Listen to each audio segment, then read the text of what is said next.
ఈ ఎపిసోడ్లో destiny number 4 and destiny number 4 ఉన్న వాళ్ళు తీసుకోవాల్సిన రెమెడీస్ ఏంటో చెప్పండి. ఎవరి డెస్టినీ నంబర్ అయితే 4 అంటే 4 అనే డెస్టినీ నంబర్ మనం ఎలా చూసుకోవాలంటే over date of birth the date month and year ఇదంతా క్యాల్కులేట్ చేసినప్పుడు ఒక సింగిల్ డిజిట్ అనేది మనం తీసుకున్నప్పుడు 4 అనేది వచ్చిన వాళ్ళందరూ ఫ్యాడిక్ నంబర్ అంటే డెస్టినీ నంబర్ అనేది 4గా మనం తీసుకోవచ్చు. ఫస్ట్ థింగ్ 4 అనేది నెగిటివ్ నంబర్గా మనం తీసుకోవచ్చు. 4ని మనం యురానస్తోని మనం కన్సిడర్ చేస్తాము. యురానస్ అంటే తెలుగులో మనం రాహు అని తీసుకోవచ్చు. అంటే మీకు నేను చెప్పాను ఇది నెగిటివ్ నంబర్ అంటే ఇక తెలుగులో మనం తీసుకుంటే ఇది రాక్షసగణం కేటగిరీలో వస్తుంది. అయితే రాక్షసగణం అనగానే మనకు వచ్చేయాల్సిన వర్డ్ ఏంటంటే దోషం అన్నమాట. అంటే ఎవరి ఫ్యాడిక్ నంబర్ అనేది 4 ఉందో వాళ్ళకి మీరు ఏమనవచ్చు అంటే వాళ్ళ డేట్ ఆఫ్ బర్త్ ప్రకారం న్యూమరాలజీ వైజ్ చెప్పొచ్చు ఏంటంటే రాహు దోషం అనేది వాళ్ళకు ఉన్నది.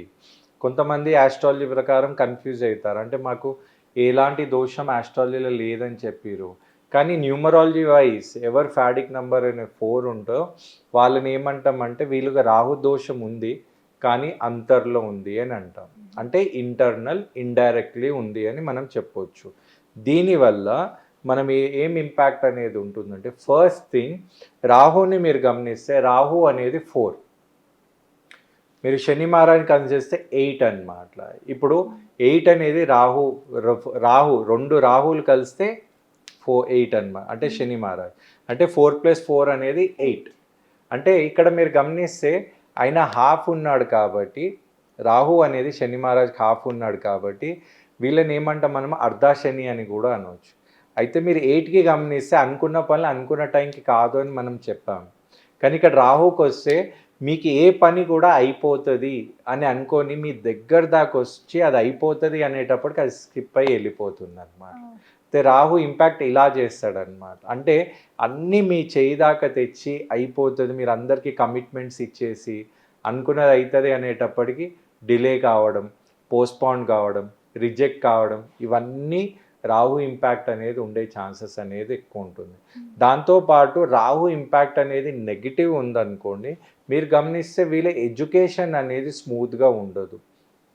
బ్రేక్స్ రావడం లేదా డిలేస్ రావడం, సడన్గా సర్ప్రైజ్గా ఫెయిల్ కావడం, అంటే ఇదంతా రాహు ఇంపాక్ట్ ఒక్కోసారి ఎడ్యుకేషన్ మీద నెగిటివ్ ఉండే ఛాన్సెస్ అయితే కనబడుతుంది.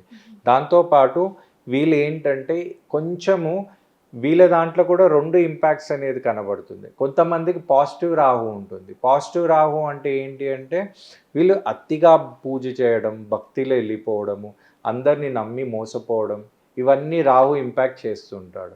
ఇక ఇంకొక దగ్గర అయితే నెగిటివ్ రాహు ఉంటుంది. నెగిటివ్ రాహు అనేది డైరెక్ట్ రాదు. అది ఎలా వస్తుంది అంటే వీళ్ళు ఒక్కోసారి అందరినీ నమ్మినా లేకపోతే ఇలా చేయడం వల్ల ఏంటంటే వీళ్ళకి అర్థమైపోతుంది ఇలా ఉండే, అయితే వీళ్ళు దీంట్లో మాస్టర్ అయిపోతారు అనమాట.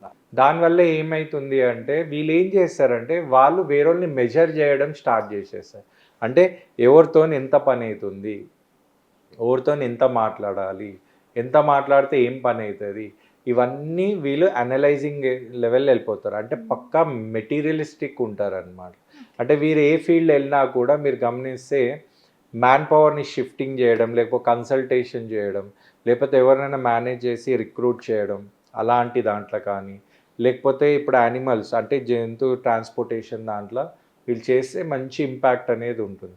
కానీ డిలేస్ అనేది ఉండడం వల్ల రాహు ఇంపాక్ట్ ఉంటుంది కాబట్టి తప్పకుండా వీళ్ళు చేయాల్సిన హెల్త్కి సంబంధించిన జాగ్రత్తలు తీసుకోవాలంటే వీళ్ళు బయట ఫుడ్ ఏదైతే మసాలా ఫుడ్ ఉంటుందో అది కొంచెం జాగ్రత్త ఉంటే మంచిది. ఎందుకంటే వీళ్ళకి ఈ స్కిన్ మీద ఇన్ఫెక్షన్ వచ్చే ఛాన్సెస్ అనేది ఎక్కువ ఉంటుంది.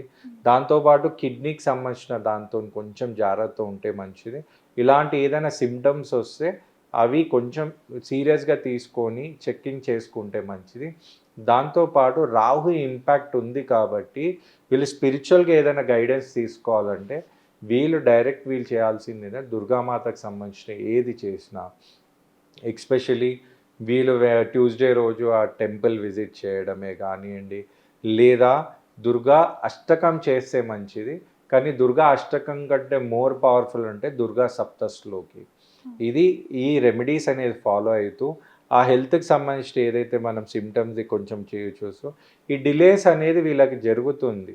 ఈ డిలేస్ని టేక్ ఓవర్ చేయాలని వీళ్ళు ఇలా స్ట్రాటజికల్ ప్లాన్స్ చేస్తూ, ఇంకోటి వీళ్ళకి ఒక బెనిఫిట్ అనేది అయితే ఈ డిలేస్ వల్ల ఏం చేయొచ్చు అంటే వీళ్ళ ఐడియాస్ అనేది వీళ్ళు ప్రొలాంగ్గా చేసుకుంటే ఇంకా మంచిది. అంటే ఎలాస్టిసిటీ, అంటే ఈ పని ఇక్కడ అయిపోతే నేను ఇది డిసిషన్ తీసుకుంటాను, ఆటోమేటిక్ డిలే అయింది కాబట్టి పోస్ట్పోన్ అయినప్పుడు ఆ ఐడియా అనేది వీళ్ళకి ఫ్రెష్ ఉంటుంది కదా, అది మళ్ళీ వీళ్ళు యూటిలైజ్ చేసుకుంటూ ఈ ఎక్స్పీరియన్స్తో మీరు ముందుకు పోతే తప్పకుండా ఒక మంచి రిజల్ట్ అనేది ఉంటుంది వీళ్ళ జర్నీ అనేది. సో చూసారు కదా సార్ చెప్పింది. మీరు కూడా సంజీవ్ని న్యూమరాలజీని అప్రోచ్ అయ్యి అనిల్ రాజ్ గారితో అపాయింట్మెంట్ తీసుకోవాలి అనుకుంటే కింద స్క్రోల్ అవుతున్న నెంబర్కి కాల్ చేసి ఇతర డీటెయిల్స్ తీసుకోండి. Thank you.